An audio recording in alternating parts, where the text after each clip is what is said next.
सत्य मानस शांत हो, जिनके गुणों के गान में वे वर्धमान महान दिन बिचरे हमारे।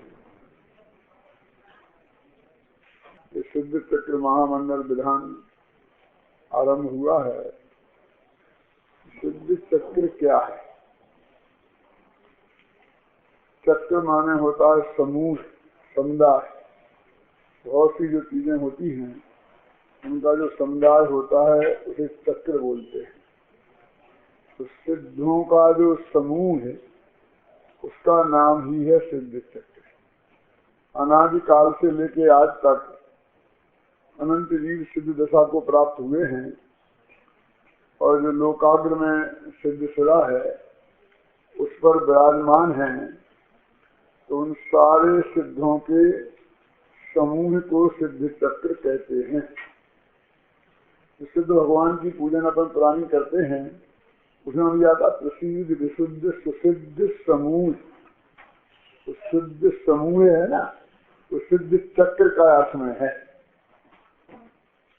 प्रसिद्ध प्रसिद्ध नहीं है, प्रसिद्ध माने प्रसन्न हो गए। सुशुद्ध सुसिद्ध समूह, सिद्धों का जो समूह है मुझ पर प्रसन्न हो। चक्र माने होता है सभी। दुनिया में 4 चक्र प्रसिद्ध हैं। क्रम श्रावकाचार्य के 41वें छंद में उनकी चर्चा है और उसमें लिखा है देवेंद्र चक्र महिमान अमेय मानम, राजेंद्र चक्र मदरी, राजेंद्र चक्र अवनीन्द्र शिरोचनीयम, धर्मेंद्र चक्र मधुरी कृत सर्वलोकम। 3 चीजें हुई। एक तो देवेंद्र चक्र, उन्होंने सौधर्म का जो चक्र है, समुदाय है, भगवान के पंच कल्याणकों में आता है ना। चक्र में पूरा समूह, उनका ग्रुप विद पार्टी है ना। एक देवेंद्र चक्र है। कैसा है वो देवेंद्र चक्र? अमेय मानम महिमानम, कि जिसकी महिमा का कोई पार नहीं है। मेय माने होता है माँ, अमेय माने अमा, जिसकी महिमा को नापा नहीं जा सकता। ऐसी अमाप महिमा वाला देवेंद्र चक्र है। और राजेंद्र चक्र कैसा है? चक्रवर्ती का चक्र रत्न, अवनीन्द्र शिरोचनीयम, 32,000 मुकुटबद्ध राजा जिनके चरणों में नमस्कार करते हैं। अग्नि माने जमीन पृथ्वी, और अवनीन्द्र माने पृथ्वी के पति माने राजा, और वो जिन्हें नमस्कार करते हैं। अवनीन्द्र शिरोचनीयम, 32,000 मुकुटबद्ध राजाओं के द्वारा जिसे नमस्कार किया जाता है, ऐसा है राजेंद्र चक्र माने चक्रवर्ती का समूह। और धर्मेंद्र चक्र मधुरी कृत सर्वलोकम, तीर्थंकर का होता है धर्म चक्र। वो कैसा है? अधीरीकृत सर्वलोकम, सारी दुनिया को जिसने छोटा कर दिया है, अपने नीचे कर दिया है। अधीरीकृत माने नीचा कर दिया है। ऐसा तीर्थंकर का धर्म चक्र माने तीर्थंकर के समूह में जितने भी लोग सब विद्यमान हैं उसको तीर्थंकर का धर्म चक्र बोलते हैं। उनके समूह को कोई ऐसा चक्र होता होगा, सुदर्शन चक्र जैसा, श्री कृष्ण जैसा, और किसी को मार देते होंगे। क्यों? चक्र माने समुदाय। ये 3 चक्र हुए। कौन? देवेंद्र चक्र, राजेंद्र चक्र, नोट बोलो नहीं, और धर्मेंद्र चक्र। ये 3 चक्र कैसे हैं कि लब्ध्वा, इनको पाकर छोड़ना पड़ता है। ये अनंत काल तक तुम्हारे साथ रहेंगे, इसकी कोई गारंटी नहीं है ना। लेकिन एक चौथा चक्र है जिसका नाम है सिद्ध चक्र, कि जिसमें एक बार हम शामिल हो जाएं तो वह अनंत काल तक उसे छोड़ना नहीं पड़ता है। ऐसा ये सिद्ध चक्र है, समुदाय है। और इन सिद्धों के समूह को बिना नाम के, एक सिद्ध का तो कोई नाम थोड़ी है। हम तो एक पुराने नाम से जो यहाँ था ना, आदिनाथ और नैमिनाथ, उस सिद्ध प्रसाद का नाम थोड़ी है। तो पुराने नाम से हम उनमें भेद भले ही डाल दें। अपनी ऐसी आदत भी है ना कि जब हम सीता के पूरा प्रभव पढ़ते हैं तो उनमें नाम तो अलग होते हैं। तो सीता का जी, सीता का जी, राम का जी, क्यों हम एक नाम को पकड़ लेते हैं और उसका जीव कहते हम उसकी कहानियां कहते हैं। ऐसे हम सिद्धों में भी भेद डाल दें पुराने नामों से, उनमें कोई नामकृत भेद नहीं है। ऐसा जो सिद्धों का समूह है उसका ये सिद्ध चक्र मंडल विधान, चक्र माने ही मंडल होता है, इसलिए सिद्ध चक्र विधान इतना ही पर्याप्त है। तो मंडल को तो चक्र को दोनों का एक ही अर्थ है। इसलिए पहली जयमाला की चर्चा अभी आज आपके सामने करनी है। इसमें महाकवि संत ने ये कोई भी साधारण आत्मा जो आज भी पहले गुणस्थान में मन मिथ्या दृष्टि है, सबसे नीची श्रेणी वही है ना, वहां से लेकर स्टार्ट किया और वो सिद्धों के चक्र में जाके शामिल हो गया। तो वो कैसे हुआ, यानी यहाँ से लेके वहां तक कैसे पहुंचा, तो पूरा सारा रास्ता इसमें जयमाला में वो बताएंगे आपको। समझे कि पहले गुणस्थान से लेकर 14 गुणस्थान पार करते हुए ये जीव सिद्धों के चक्रमाने समूह में शामिल कैसे होता है, यानी पूरी मोक्ष मार्ग की विधि, और किसी पंडितों के लिए नहीं जो भी पहली क्लास नहीं है, जो ये कहता है कि मैंने जैन धर्म का नाम नहीं सुना है, क्या जैन धर्म की ABCD नहीं जानता है, वो आत्मा सिद्ध कैसे बनता है, यानी पूरा मोक्ष मार्ग प्रकाशक है, पूरा मोक्ष शास्त्र है। इस एक जयमाला में आ गया है और उसे रूपक दिया है एक युद्ध का। जो महाभारत का युद्ध हुआ था और जो जिसमें पांडव जीते थे और कौरव हारे थे, तो उन्होंने इस जीव और कर्म इन दोनों के महाभारत की इसकी चर्चा की है, महाभारत की उपमा दी है। ये महाभारत का युद्ध हुआ था एक, और उसमें कर्म हार गए थे और आत्मा जीत गया था और उसे सिद्ध पद का राज्य प्राप्त हो गया था। देखो अभी किताब है ना हाथ में, किताब में लोग जग आरत भारत महा गारत कर जय पाए, विजय आरती तिन कहूँ उरसारत गुण गाय। महाभारत है ना, भारत महा है ना, इसे पलट दो तो महाभारत हो गया ना। और महाभारत माने होता है युद्ध और महाभारत माने महायुद्ध। तो महाभारत नाम का युद्ध प्रसिद्ध है ना। तो कहते हैं कि जग आरत, ये दुनिया बहुत दुखी है, कर्म शत्रुओं ने कौरवों ने इसे बहुत दुखी कर रखा है।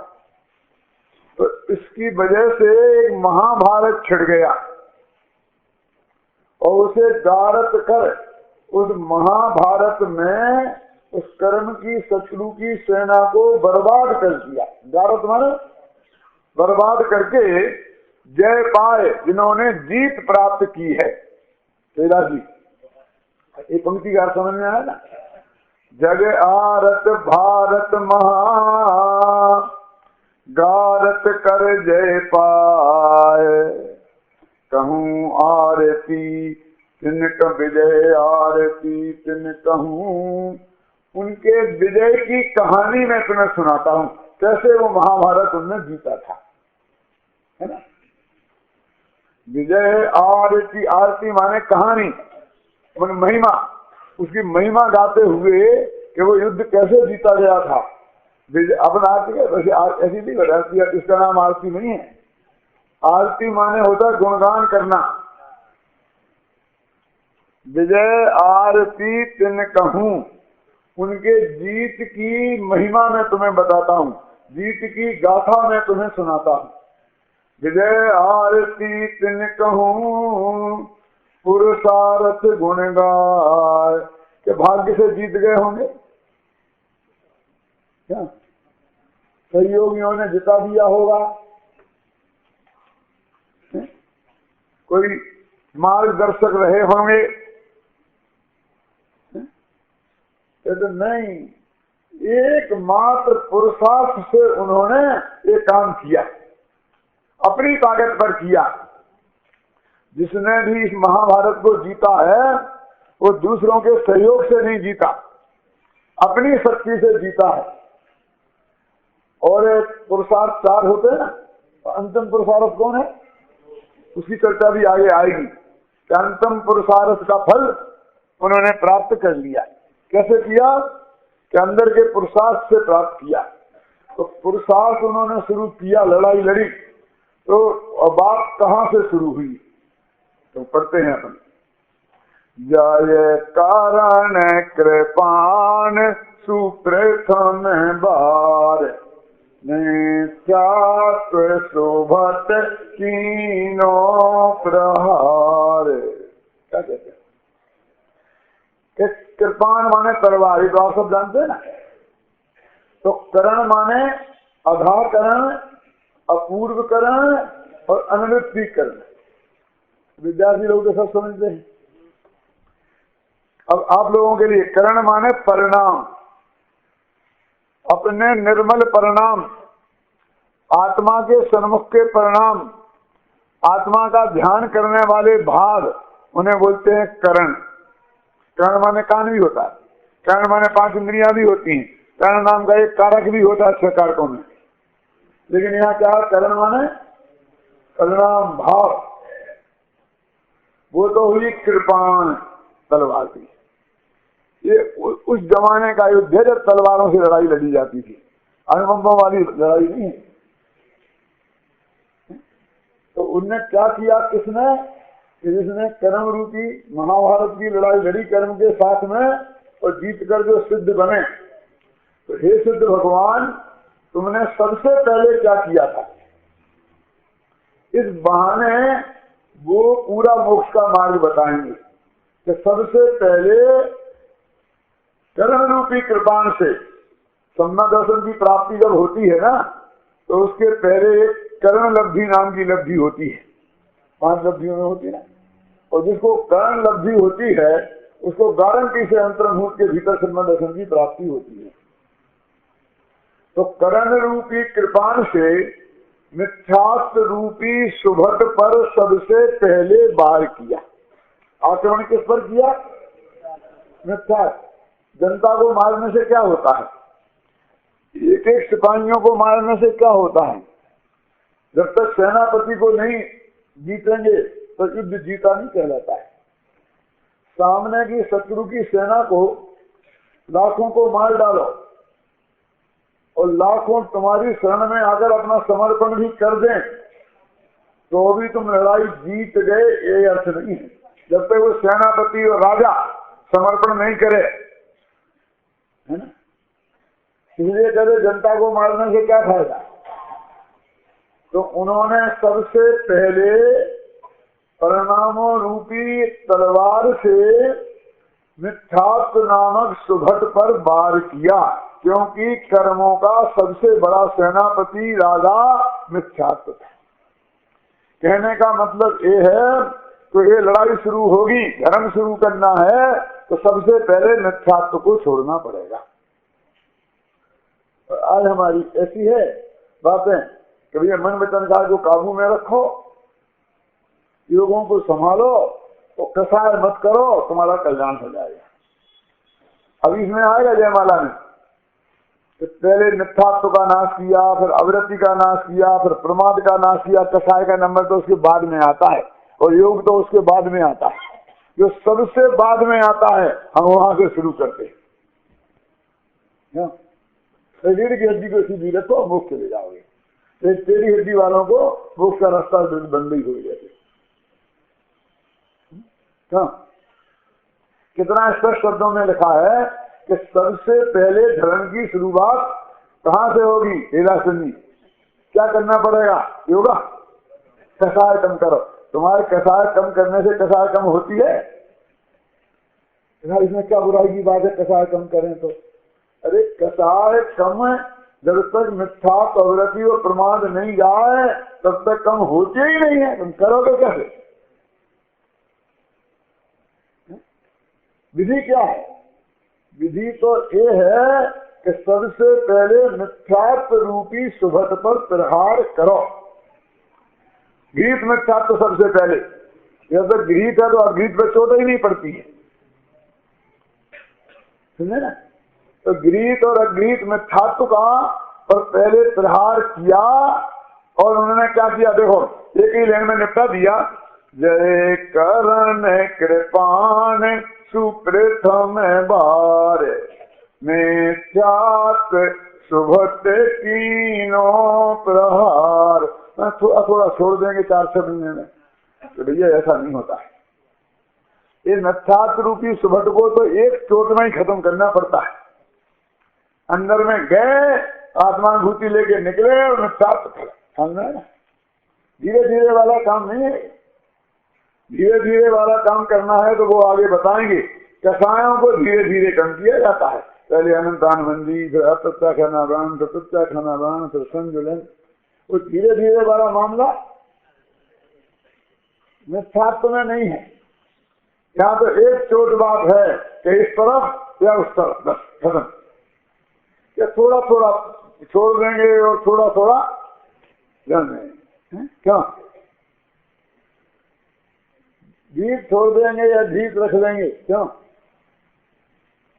देने तरह वाला गीत मिथ्यात्व छोड़ देंगे और जैनियों वाला गीत मिथ्यात्व रख लेंगे। क्यों? ऐसा नहीं होता। एक चोट में काम होगा, या इस पार या उस पार। अब कहते हैं मिथ्यात्व सुभट कीनो प्रहार। मिथ्यात्व रूपी सुभट पे प्रहार किया तो वो मिथ्यात्व तो मर गया, लेकिन वो राजा जो था उसने अपना घर में वो सुरक्षित था तो फिर चारों तरफ कोट बनाया था उसने। फिर उसके खाई बनाई थी तो वो भले ही मर, वो तो बाहर लड़ने आ गया था हमसे, हमने उसे तो मार दिया। लेकिन अभी किलेबंदी तो है। अभी किले पर तो हमारा राज्य नहीं हुआ।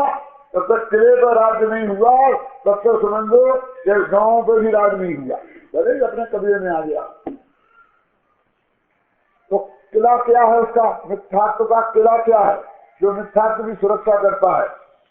कि विपर्य बुद्धि, उल्टी बुद्धि, उल्टी मान्यता। उल्टी मान्यता का जो दृढ़ माने मजबूत कोट था, दृढ़, किताब में देखो मेरे क्या देखते हो, दृढ़ कोट विपर्य मति लिखा के नहीं लिखा उसमें? उसी का अर्थ कर रहा हूं मैं बाजी। दृढ़ कोट विपर्य मति माने उल्टी बुद्धि रूपी जो मजबूत कोट था उसका मिथ्यात्व सुरक्षा कर रहा था। जब वो राजा मर गया तो उसको उलंघ, तोड़ा तो नहीं, उलंघ करके पायो सम्यक फल फिर अभंग सम्यक दर्शन की स्थिर भूमि पर पहुंच गए। किले के अंदर की जमीन बिल्कुल अच्छी थी, समतल भूमि थी। क्यों? बाहर तो उबड़ खाबड़ थी, कोट था, खाई थी, फिर था, पानी भरा था, तो जंगल था। लेकिन अंदर में तो समतल भूमि थी। तो उस विपर्य बुद्धि रूपी कोट का उल्लंघन करके सम्यक दर्शन के थल माने जमीन पर पहुंचे। वो कैसी थी? स्थिर, वो चलायमान नहीं थी, वो भूमि स्थिर थी। और कैसी थी? अभंग, उसमें टेढ़ मेढ़ नहीं थी, भंग नहीं पड़े थे, है ना। निर्णय कोट बेपरे मति उलंग, पायो समेकित थल फिर अभंग। दो पंक्तियां सीख होगी ना नहीं भगवान जी? आता कुछ नहीं आता? फिर पढ़ते हैं दो पंक्तियां। जय कारण कृपाण सुप्रथम बार, निख्यात शोभत तीनों प्रहार, जय कोट विपर्य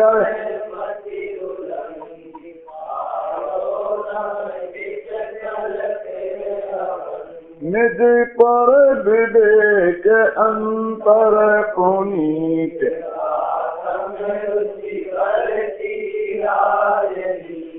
जग विभव विभाग।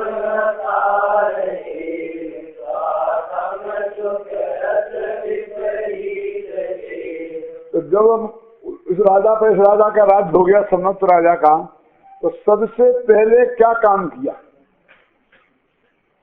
कि वो दुष्ट राजा जो कौरवों की दुष्टता की राजनीति चल रही थी, क्यों वो राजनीति बदल दी, क्योंकि राजा का राज बदला तो उस राजा की नीति चली गई, अब इस राजा की नीति चलेगी।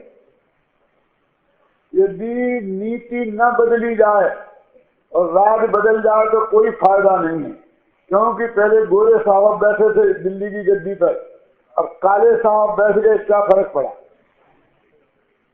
सुनिए ना, जब तक देश को आजादी मिली तो तब कहलाएगी कि जब वो राजनीति बदले, देश के हित के काम करने वाली सरकार आए, चूसने वाली सरकार नहीं आए। तो क्या राजनीति बदली? निज पर विवेक अंतर पुनीति, आत्म रुचि बरती राजनीति। अभी तक विषय कसाई की रुचि वाली राजनीति चलती थी, इसमें ही सुख है, खूब विषय कसाई जोड़ो और खूब भोगो, कमाओ और खाओ, कमाओ और खाओ, ऑफिस से घर और घर से ऑफिस, ये राजनीति चलती थी। बीच में मंदिर कहीं आता ही नहीं था। अब कौन सी राजनीति शुरू हुई? आत्म रुचि बढ़ती राजनीति, विषय कसाई की रुचि वाली राजनीति की समाप्ति हुई और आत्मा की रुचि वाली राजनीति को लागू किया। वो कैसी है? पुनीत माने पवित्र है, वो आंतरिक है और निज पर विवेक, जिसमें अपने और पराई की पहचान है, कौन अपना है और कौन पराया है इसकी पहचान है। ऐसी आत्मा की रुचि वाली राजनीति आरंभ हुई चौथे गुणस्थान में। जब समावेशी हो गया तो उसके अंदर में निज पर विवेक पैदा हो गया, कौन मैं हूँ और कौन मैं नहीं हूँ। हम तो अच्छी तरह जानते हैं, बोलते हम और हमारी पत्नी और बाल बच्चे भी हमारे हैं और माँ बाप हमारे थोड़े हैं, तो 4 भाइयों के मिलके एक हैं। बराबर भेद विज्ञान है नहीं? अरे भाई, ये स्त्री पुत्र मकान जायदाद रुपया पैसा नगर देश गांव दुनिया शरीर और राग देश मोह के भाव, ये हैं पर, और इनसे भिन्न जो अपना भगवान आत्मा है वो है स्वर स्व। इसका नाम है स्वपर विवेक। और इसमें स्व माने अपने आत्मा की रुचि, घर वालों की रुचि नहीं, उसका नाम है स्वरुचि की, स्वपर विवेक से संपन्न आत्म रुचि। ये राजनीति बची, माने आज से जो काम होगा वो आत्मा के कल्याण की दिशा की तरफ जाएगा। अभी तक का जो राजनीति चलती थी तो 5 इंद्रियों की विषय सामग्री कैसे जोड़ी जाए और उसे कैसे भोगी जाए न्याय अन्याय से, इसकी तरफ भी राजनीति चलती थी, क्योंकि 5 इंद्रियों के विषयों में सुख बुद्धि थी, है ना? और उसमें इसमें सुख है ही नहीं। सुख तो मेरे भगवान आत्मा में है, इसलिए अपने और पराई की पहचान करके और पर की रुचि की राजनीति को छोड़कर और अपनी रुचि की राजनीति आरंभ हुई। देखो 2 लाइन में उन्हें मिथ्या दृष्टि और सम्यक दृष्टि बना दिया तुमने, तो कितने शेर शब्दों में। अब आगे कहते हैं जय जग विभवे विभावे असारे स्वात्म सुख रस। कोई राजनीति का जिक्र कर रहे हैं, तो राजनीति में क्या आया, ये सारी दुनिया, इसका वैभव और विभाव, उसके लक्ष्य से उत्पन्न होने वाले आत्मा में मोह राग द्वेष के परिणाम, ये सब असार हैं। ऐसी राजनीति आई शुरू हुई क्या। और स्वात्म अपना आत्मा सुख रस, सुख के रस से भरा हुआ आनंद का खंड है ना, और आत्मा ऐसा है, और देह विपरीत, शरीर इससे विपरीत है। उसमें सुखमुख नाम की कोई चीज नहीं है, ना अपने शरीर में और ना दूसरे के शरीर में, उन्हें पत्नी आदि के शरीर में कहीं भी सुखमुख नहीं है, सुख तो आत्मा में है। ऐसी राजनीति आरंभ हुई। और सुनो कैसी राजनीति, नासन लीनो दृढ़ समार।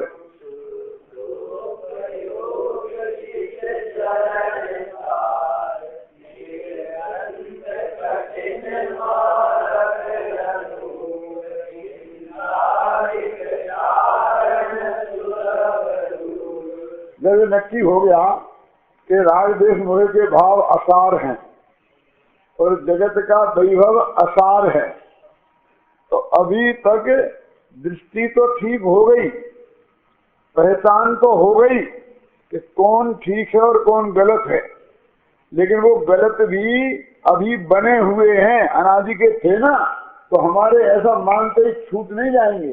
स्त्री पुत्रादि अभी बने हैं, और वे मोह राग द्वेष भले ही अनंतानंद भी चली गई हो, लेकिन अप्रत्याख्यान प्रत्याख्यान उनके राग द्वेष अभी बने हुए हैं, है नहीं। तो अभी नीति क्या नक्की हो गई कि ये नाश करने लायक हैं, ये छोड़ने लायक हैं। मैं तो छोड़ने लायक शब्द अच्छा नहीं पसंद नहीं करता हूँ, तो ऐसा लग रहा है हमने उन्हें पकड़ के रखा है और हम छोड़ देंगे। ये तो हमारी जबरदस्ती पैदा हो गए हैं। हमें कैसे कीचड़ सी पैदा हो जाती चैतन्य के सदन के आंगन में, कांटों सी पैदा हो जाती। ये शुभाशुभ भाव जो है ना, मतलब ये राग द्वेष है। अभी ज्यादा व्याख्या नहीं करना चाहता हूं मैं, क्योंकि भी मेरी जान ऐसे लोग भी यहाँ बैठे हैं जो बर्दाश्त नहीं कर पाएंगे। तो सब भेद समझ लेना विस्तार से, क्या कि ये छोड़ने लायक हैं, नाश करने लायक हैं, ऐसा नक्की हो गया। तो अब इनको नाश करने की तैयारी शुरू करें। क्या हुआ कि वो जो हमने जो शुभ भाव किया था ना, तो उससे पुण्य बना था, और पुण्य बनने से भी अनुकूल संयोग मिले थे। तो वो अब हमने ये तो जान लिया कि वो शुभ भाव अच्छा नहीं है, लेकिन उसके फल में जो ये संयोग मिले हैं वे तो अभी है ना। अब उनके नाश का भी उपाय चल गया। तो आप जब ये बात तो नहीं जती हमारी। मैं आपसे पूछता हूँ, ये पुण्य के फल में जो तुम्हें परिग्रह मिला रुपया पैसा, तो अभी दीक्षा लेनी है, मुनिराज बनना है, ये साथ में ले जाकर के बनोगे कि छोड़ के बनोगे? जो स्त्री पुत्रादि के अनुकूल मिले हैं, जो योग्य माँ बाप मिले हैं, तो दीक्षा लोगे तो इनको लेके साथ में जाओगे कि छोड़ के जाओगे? इसका मतलब छोड़ के जाने योग्य है ना, मतलब छोड़ने योग्य है ना। तो तुम भी तो मानते हो ना पुण्य के फल में जो मिला है वो छोड़ने योग्य है। समझने की बात नहीं। देखो इसमें लिखा, मैं नहीं कह रहा हूं, तिन नासन कौन को, तो जो वो उनके फल में मिला था वो लीनो दिल समार शुद्धोपयोग चित चरण सार, उन्होंने शुद्धोपयोग रूपी चारित्र को अंगीकार किया और त्याग अपनाया। निर्ग्रंथ कथन महाराज अनूप। निर्ग्रंथ, ग्रंथ माने होता है परिग्रह, सारे परिग्रहों से रहित जो मार्ग है मन नग्न दिगंबर मुनि दशा वो अपनाई। तो बोलो पुण्य को ठोकर मारी कि नहीं मारी? चक्रवर्ती को चक्रवर्ती तो पुण्य के उदय से मिला था कि पाप के उदय से? तीर्थंकरों को जो वैभव मिला था वो पुण्य के उदय से मिला था या पाप के उदय से? तो पाप के उदय से मिला हुए वैभव को छोड़ना कि पुण्य के उदय से वाले से? दोनों छोड़ना। तो दोनों छोड़ना माने उनसे जो मिला वो छोड़ना। तो वो छोड़ना लायक हुआ तो जिससे मिला वो क्या हुआ? क्या धंधे से आकर के हमने कमाया तो पैसा तो छोड़ना लेकिन धंधा नहीं छोड़ना। क्या जिससे कमाया वो भी छोड़ना कि नहीं छोड़ना? तो वो कहते हैं तिन नासन लीनो दृढ़ संहार, उनको नष्ट करने के लिए दृढ़ता से उन्होंने चारित्र को संभाला। कौन सा चारित्र? शुद्धोपयोग चित्त चरण सार। मुखमार प्रकाशक में लिखा ना, शुद्धोपयोग रूप मुनि धर्म अंगीकार करके। यानी मुनि धर्म शुद्धोपयोग का नाम है, उसको स्वीकार करना, उसका नाम मुनि धर्म का स्वीकार करना है। एक कपड़े फेंक देना इतना ही नहीं है, कपड़े तो फेंकना ही पड़ेंगे। मेरे ग्रंथ आ गया,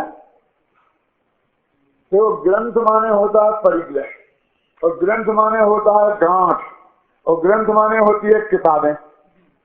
पुस्तक में भी ग्रंथ है, समाचार ग्रंथ आदि डाल जाएगा नहीं। तो अभी क्या छोड़ा?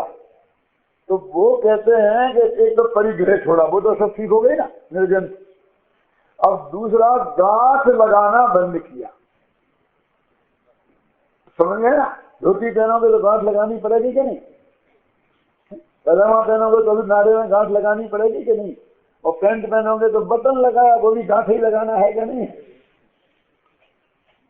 समझिए, गांठ लगाना बंद किया माने निर्ग्रंथ हो गए। वो गांठ छोड़ना हो गया ना। अब मैं देखो भैया ऊपर की बातें तो बहुत होंगी है, अब मन की गांठ छोड़ लो। अब तीसरा अर्थ क्या है? ग्रंथ माने ये। तो वो क्या कहते हैं श्वेतांबर भाई हमारे कि ये दिगंबर लोग निर्ग्रंथ हैं। हम साधु तो हैं लेकिन निर्ग्रंथ नहीं है। तो वो कहते परिचय छोड़ा, हमने परिचय रखा, ऐसा नहीं।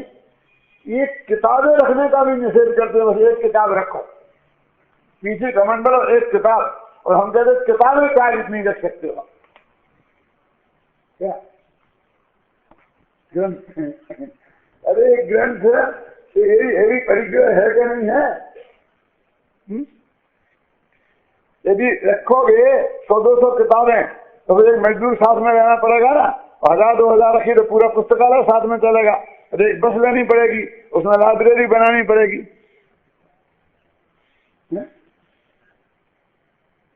मेरे ग्रंथ कठिन मार्ग अनूप, निर्ग्रंथ का मार्ग है वो कठिन है लेकिन अनुपम है। इसकी उपमा इस दुनिया में जगत में किसी से नहीं ली जा सकती है। और हिंसादिक कारण, जिसमें हिंसादिक को छोड़ना पड़ता है, और सुलभ रूप वो अत्यंत सरल है। हिंसादिक को छोड़ना पड़ता है तो सरल कैसे है? हिंसा माने हिंसा, झूठ, चोरी, कुशील, परिग्रह को छोड़ना पड़ता है। अनुव्रतों में आधा और महाव्रतों में पूरा, है ना? तो वो तो बहुत कठिन काम है ना। क्या कठिन है बताओ मुझे? हिंसा माने मान लो किसी जीव को मारना, तो मारना सरल है कि नहीं मारना सरल है? झूठ बोलना पाप है, तो झूठ बोलना सरल है कि नहीं बोलना सरल है? चोरी करना सरल है कि नहीं करना सरल है? बोलो। ऐसे विचार तो लगा लो, तरीके तो भी। अरे भाई धर्म तो नहीं करने रूप है, उसमें कुछ करना ही नहीं है। ना हिंसा करनी है, ना झूठ बोलना है, ना चोरी करना है, ना परिग्रह जोड़ना है, ना कोई माँ बहन की को जिम्मेदार रखना है। तो ये कठिन कैसे हो सकता है? नहीं करने रूप काम कठिन कैसे हो सकता है? करने रूप काम कठिन होगा। चोरी करना है तो कितना इंतजाम करना पड़ेगा, छुपना पड़ेगा, ये करना पड़ेगा, वो करना पड़ेगा। हिंसा करनी है तो हथियार रखना पड़ेगा, वो भी तो अपन को मार सकता है ना। और नहीं मारना हो तो क्या करना? झूठ बोलना हो तो बहुत प्लानिंग करनी पड़ती है।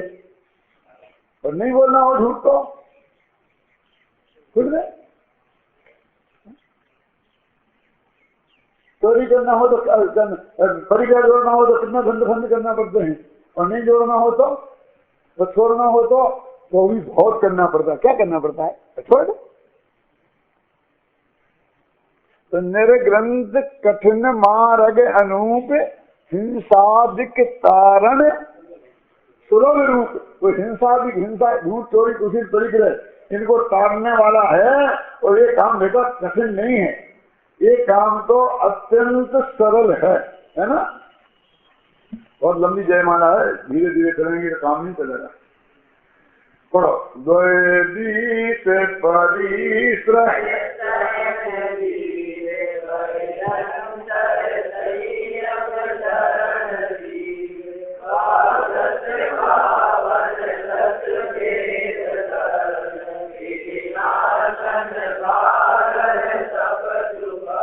एक और पढ़ लो। सुबेदाया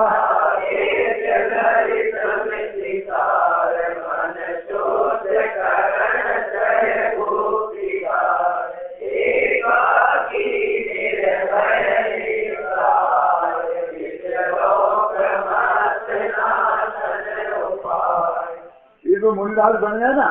तो मुनि धर्म का पूरा स्वरूप इन 4 पंक्तियों में उन्होंने बता दिया।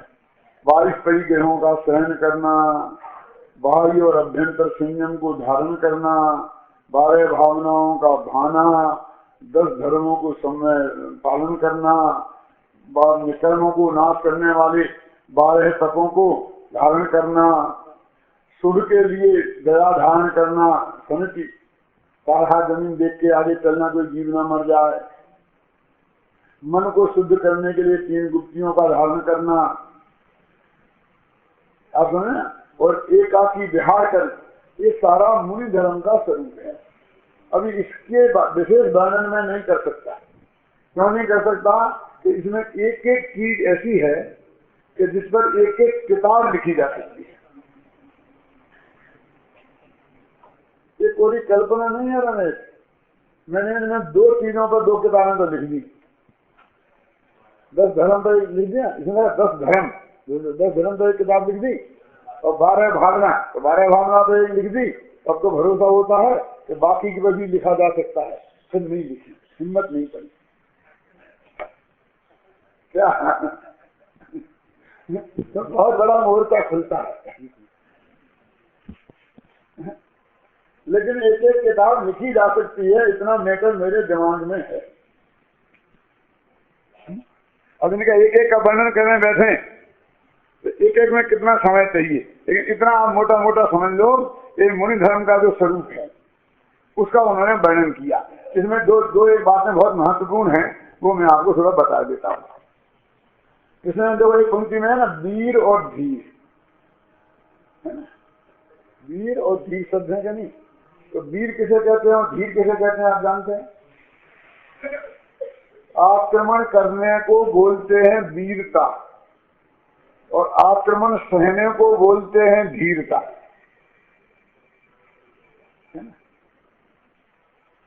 यदि हमें आक्रमण करने की ताकत नहीं है तो हम वीर नहीं हैं, और आक्रमण सहने की ताकत नहीं है तो हम धीर नहीं हैं। अकेले वीर बनने से काम नहीं चलता, वीर बनने से पहले धीर बनना पड़ता है। क्योंकि तुम मुक्केबाजी के अखाड़े में उतरोगे और तुम उसे 50 मुक्के मारोगे, जीत भी जाओगे, तो 40 मुक्के तो वो भी तुम्हें मारेगा। और तुम में यदि मुक्के खाने की ताकत नहीं है तो बेहोश हो जाओगे, मारोगे कब? नहीं। धीर माने आक्रमण सहने की ताकत, और वीर माने आक्रमण करने की ताकत। राम और लक्ष्मण जी जंगल में गए हुए थे, और लक्ष्मण जी हर गांव में जाते थे खाने पीने की व्यवस्था करने के लिए, और वहां कुछ ना कुछ झंझट हो जाता था, है ना। तो वहां राज दरबार में लोग पकड़ के ले जाते, कभी अपने आप ही पहुंच जाते थे। बहुत गड़बड़ की उनने जंगल में पड़ा, परंपरा पड़ा कभी। उनने इतने 18,000 शादियां की, 16,000 शादियां की उसी चक्कर में। जगह जाते जहाँ लड़ाई करते 1-2 लड़कियों की शादी कर दिया जाते। एक जगह गए, मैं तो तुमको आपको सिर्फ धीरता का उदाहरण समझा रहा हूँ। तो एक रात सभा में पहुंचे और उन्होंने कुछ ऐसे ही काम किए तो एकदम सारे लोग नाराज हो गए और उन पर बाणों की वर्षा की। तो कहते हैं ऐसा उसने लिखा है पद्म पुराण में, पढ़ना, एक सामने वाले ने बाण चलाया तो इस हाथ से पकड़ लिया, बदले में बाण नहीं चलाया, बाण था उनके करने के।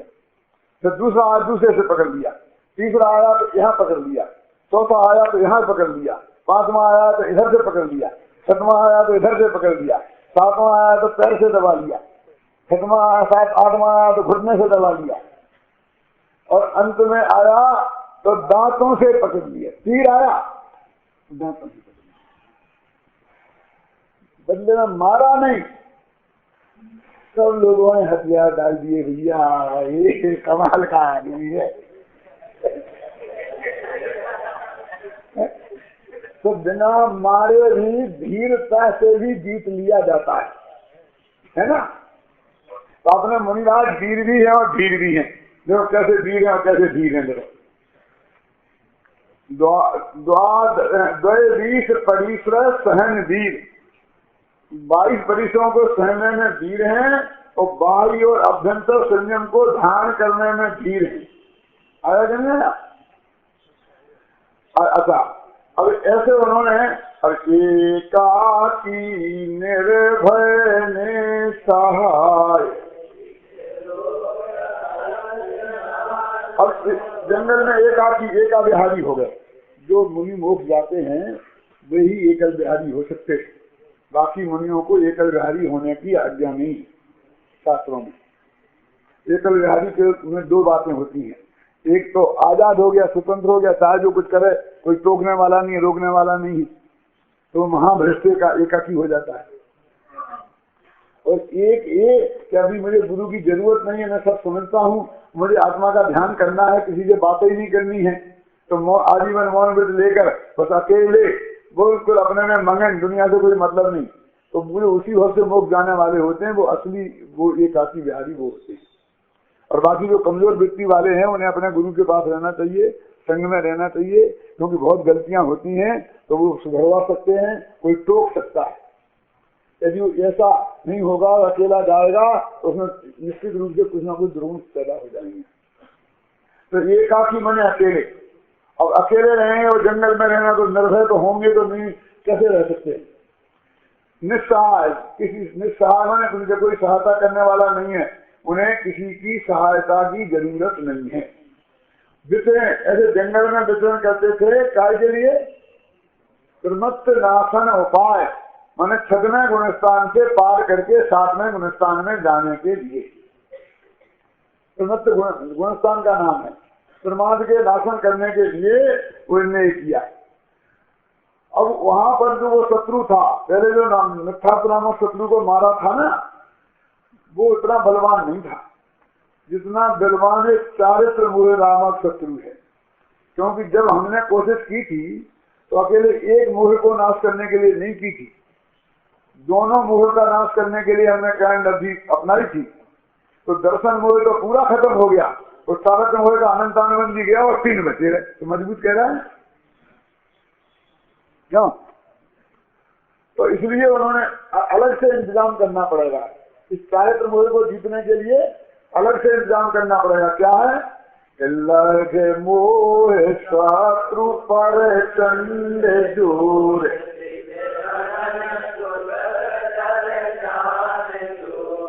आनंद वीर सहिए खाए,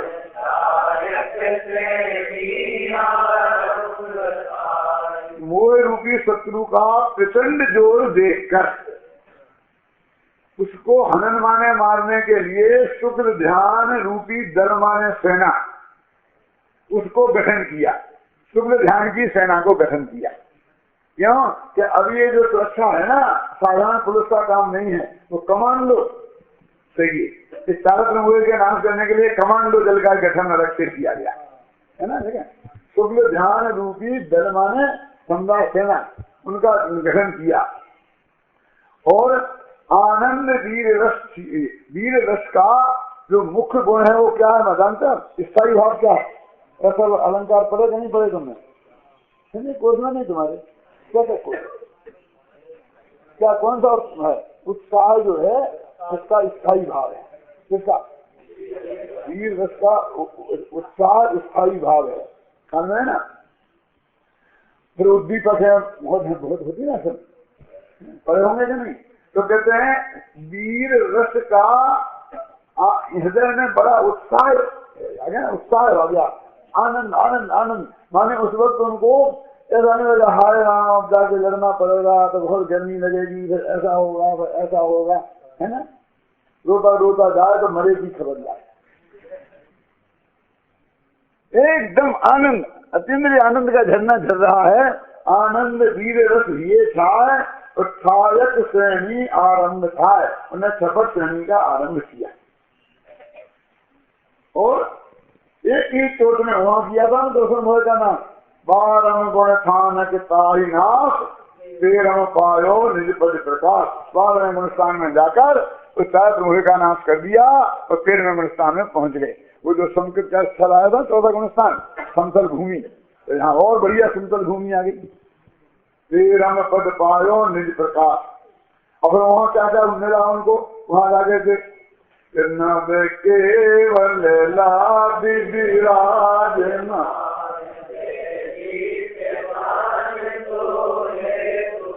नहीं रहना बच्चा, केवल लब्धि, केवल ज्ञान की जो 9 लब्धियां होती है, केवल ज्ञान सारे भाव की, केवल ज्ञान, केवल दर्शन, अनंत सुख, अनंत वीर, कहते ना, शायद लाभ, शायद दान, शायद भोग, शायद भोग, वो उनको वहां पर प्राप्त होगी। और अब वहां पहुंच करके 13वें गुण स्थान में क्या किया, तो गद्दी पे बैठ गए, पूरा राजा ये बन गए, मोह राजा बिल्कुल खत्म हो गया। तो अभी तक मोह रूपी जो दुष्ट राजा था उसने एकांत की आज्ञा का प्रचार कर रखा था। तो उन्होंने वो एकांत का आज्ञा को बंद किया, एक कानून बंद है और आज से अनेकांत वाली बात चलेगी। और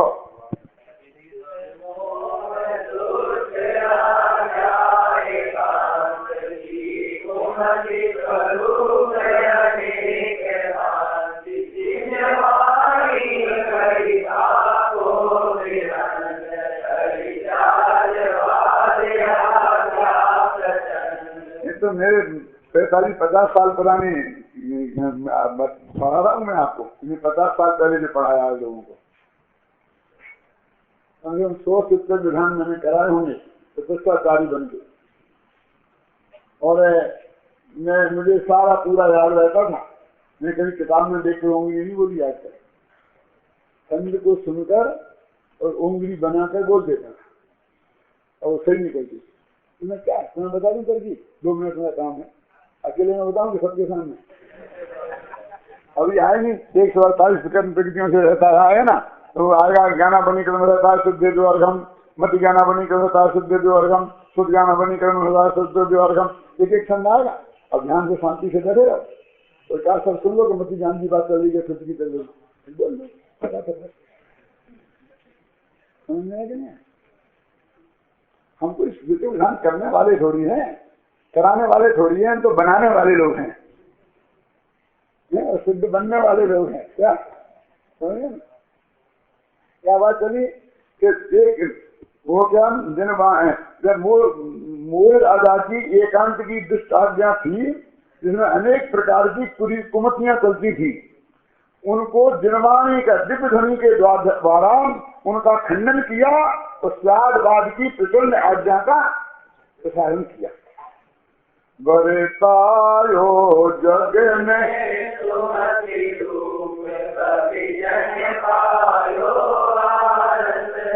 बस यहीं नहीं रुक जाओ। कैसे उसने जगत में सुमति का प्रचार हो गया है, दुर्मति खई और भक्त जीवों को बहुत आनंद की प्राप्ति हुई। अभी ये काम तो खत्म हो गया था, थोड़ा सा काम और बाकी है। क्या बाकी है देखो,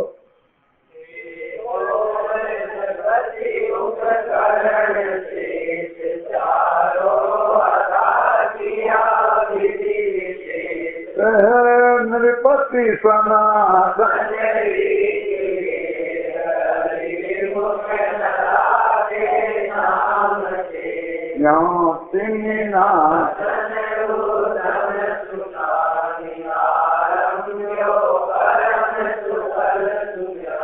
कहते हैं थे मोह निरपत्ति उपकरण से।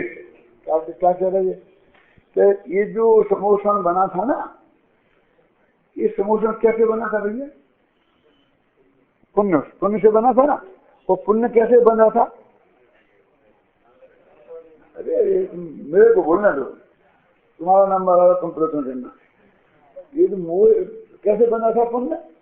कि ये राग के कारण, माना राग क्या है? मोह कर्म है ना। तो उसके कारण ये पुण्य बना था और उसके फल में ये मिला है। तो ये मोह निरपत्ति के उपकरण हैं। सिंहासन पे हम बैठ तो गए, लेकिन ये सिंहासन हमारे बाप का नहीं है, ये मोह राजा ने बनाया था। ये राजा ने दूसरे राजा को जीते, ये लोकसभा में अमेरिका जीत के बिहार घाट में आ गया ना कौन? राष्ट्रपति भवन अमेरिका का काला आदमी। तो काले आदमी ने नहीं बनाया तो राष्ट्रपति भवन, तो किसी दूसरे ने बनाया था ना, और उसमें जाके बैठे। तो ये कहते हैं समोषण विभूति, ये सब उस जिस कर्म का हमने नाश किया ना, तो उस कर्म की कमाई हुई है, हमारी नहीं है। देखो, मोह निरपत्ति उपकरण शेष, ये चारों आघातियाकरण कैसे गंदे थे? राग से ही गंदे थे ना, मोह के ही थे ना।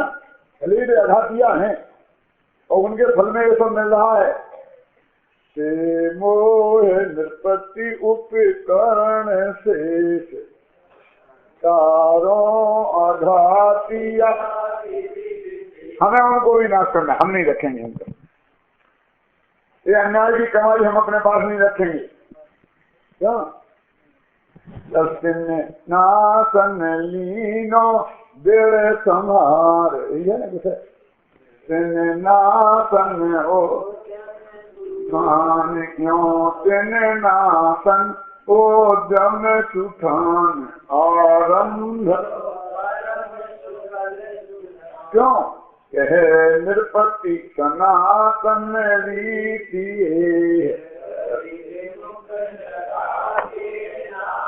ये तो अनादिकाल की रीति है कि हम जिस राजा को जीतते हैं तो उसके नामो निशान मिटा के रख देते हैं। है ना, अंग्रेजों को हमने यहाँ से भगाया तो उनके चौराहे तो स्टेचू लगे थे, वे हमने निकाल के फेंक दिए और गांधी जी के खड़े कर दिए, नेहरू जी के खड़े कर दिए। क्यों? जब भारतीय जनता पार्टी आई तो उन्होंने उनके निकाल निकुल के फेंक के दीनदयाल उपाध्याय के खड़े कर दिए। तो बसपा आई तो उन्होंने उनके उखाड़ के, समझा? पहले तो वो है ना कौन नेता, काशीराम का भी बाप बोलो, कौन सा वो महाराष्ट्र का नेता था, अम्बेडकर, फिर काशीराम, फिर मायावती, तो अगली सरकार आज इनके भी उखाड़ेगी। ये तो सनातन नीति हो गई ना। क्या तो पढ़ो,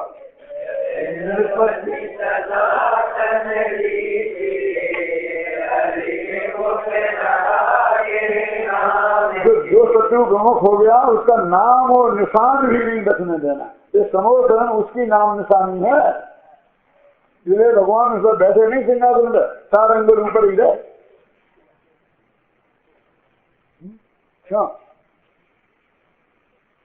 क्या सनातन रीति है कि उसका नाम भी नहीं रहने देना। तो ये अघातिया कर्म है, ये बजरंग नारायण सेनन का शरीर है, ये उच्च गोत्र है, ये किशन का नाम कर्म है। क्यों? मुझे ये भी नहीं चाहिए। तो इनके नाश के लिए फिर क्या किया? देखो परम सूर्य ध्यान,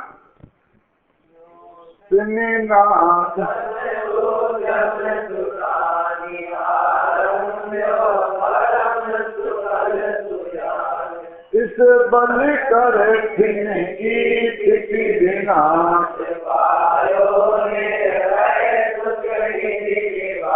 आघातिया कर्म की जो स्थिति होती है ना, आयु कर्म की स्थिति है, इतने काल तक रहना पड़ता है ना, तो उस परम सुबल ध्यान के से उनकी स्थिति का नाश कर दिया।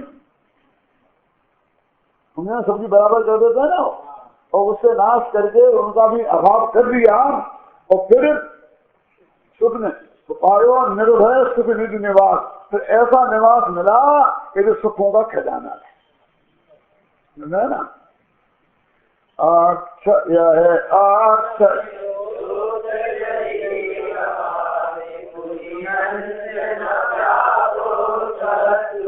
ये ऐसी अक्षय ज्योति थी, आवाज ज्योति थी। दुनिया की ज्योति होती जरा हवा लगती है तो बुझ जाती है, लेकिन ये कितने ही तूफान चले ये बुझने वाली नहीं है। पुण्य अंश न व्यापो शत्रु व्याप, बोले शत्रु रूपी शिकारी का यहाँ अंश भी फिर कभी खड़ा नहीं हो सकता। यदि वो थोड़ा कदम रह जाता तो बुला लेता किसी न किसी बार में, है ना। अब कैसा पद पाया, शाश्वत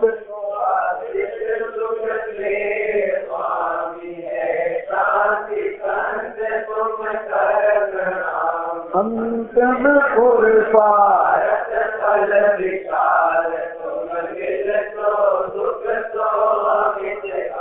पहले गाना पुरुषार्थ गुण गाए, पुरुषार्थ के गुण गाता हूँ, बोले अंतिम पुरुषार्थ का फल तुम्हें मिल गया, मोक्ष फल मिल गया। 4 पुरुषार्थों में अंतिम है ना। अब तुम अनंत काल तक सुख से रहो, सुख सो दिल सो अमित काल, जिसका कोई मर्यादा नहीं है, इतने काल तक इस तुम अनंत काल तक सिद्ध दशा में रहोगे। ऐसा मिथ्या दृष्टि से लेकर ये जीव मोक्ष कैसे जाता है, ये पूरा सारा रास्ता बता दिया। कालिदास को सबसे बड़ा महाकवि माना जाता है। अनु क्यों माना जाता है? उसका एक काव्य है, मेघदूत नाम सुना कभी? उसके 2 अध्याय हैं।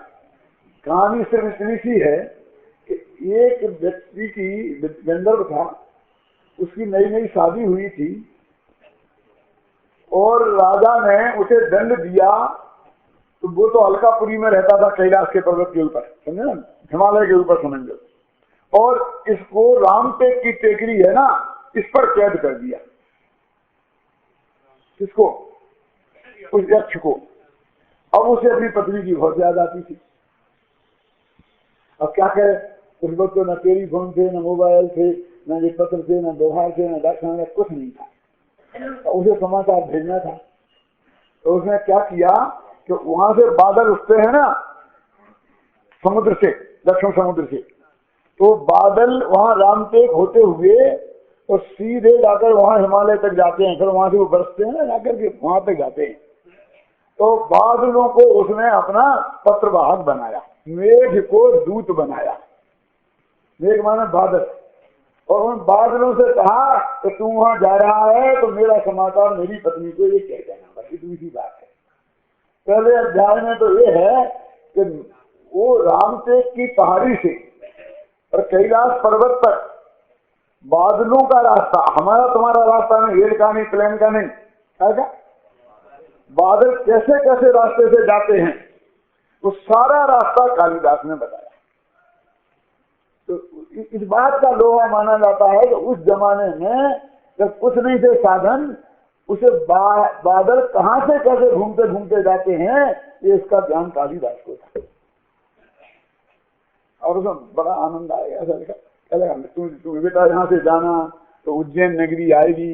उज्जैन में क्षिप्रा नाम की एक नदी है, महाकाल का एक मंदिर है, और ये वहां पर तुम जरा महाकालेश्वर के दर्शन करके जरूर जाना, तीर्थ है, रास्ते में छोड़ना मत। लेकिन एक बात का ध्यान रखना बेटा, ये मालवा की औरतें बड़ी बेशरम होती, इसमें लिखा मैंने नहीं कहा।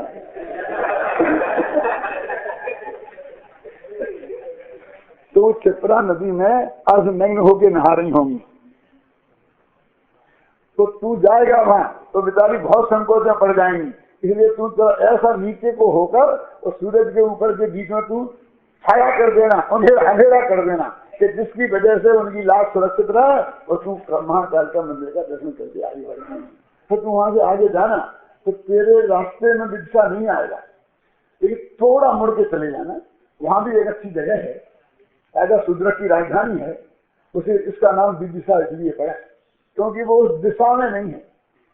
तो कालिदास ने कहा विदिशा में जाना, मैं थोड़ा मुड़ के जाना, ऐसा ऐसा वर्णन करता। वहां तक पहुंचाया तो पूरा रास्ता बताया, और हर गांव की, हर देश की औरतों का कैसा नेचर है, पुरुषों का कैसा नेचर है, व्यापारियों का कैसा नेचर है, हरे भरे खेत कैसे हैं, कहाँ कौन सा अनाज पैदा होता है, कहाँ कौन सा नहीं पैदा होता है, कहाँ के लोग धनाढ्य हैं, कहाँ के गरीब हैं, कैसा पहनावा है, सब दिखा।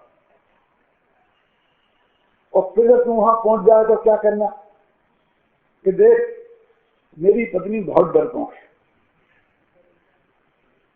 क्योंकि जब भी ऐसे बादल गरजते थे और कुछ होता था तो वो एकदम घबरा के मेरे से लिपट जाती थी। अभी मैं तो वहां हूं नहीं, तो तू जाना तो जरा जोर से नहीं मत गरजना, और धीरे से ऊपर एक कबाब बिखर हुआ है उसमें से जाना, थोड़ी सी बूंदे जाके उसके मुंह पर डाल देना तो वो डर जाएगी। फिर तुम क्या समाचार देना, पूरी कहानी लिखी मुझे पता नहीं।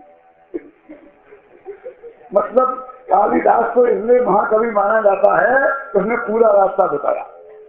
ऐसे ही श्री पुष्पक विमान में बैठ के रामचंद्र जी सीता जी को लेके अयोध्या आते हैं लंका के, तो पुष्पक विमान में बैठ के आते हैं तो लंका से अयोध्या आज भी यदि एयर जहाज से जाओ तो जो रास्ता है उस रास्ते का पूरा वर्णन उसमें किया है कालिदास ने, क्या है रघुवंश में। और सीता से, हे सीता यहाँ से ऐसा पांडव वन है, यहाँ पे पंचवटी है, यहाँ पर तेरे को अपहरण हो गया था, यहाँ पर लक्ष्मण ने ऐसा किया था, एक एक गांव को बताते चले जाते हैं पूरा रास्ता। इसलिए उन्होंने कहा था अब ऐसे महाकवि संत भी कितने बड़े हैं, कई मत्स्य से लेकर तो मोक्ष तक का पूरा रास्ता बता दिया। बोलो कौन महान है? कालिदास के संत। एक जयमाला में आदि से लेके अंत तक का पूरा मोक्ष का मार्ग उन्होंने बता दिया। 4 लाइनें और हैं दिया। चलो लगता है पर समय के दूर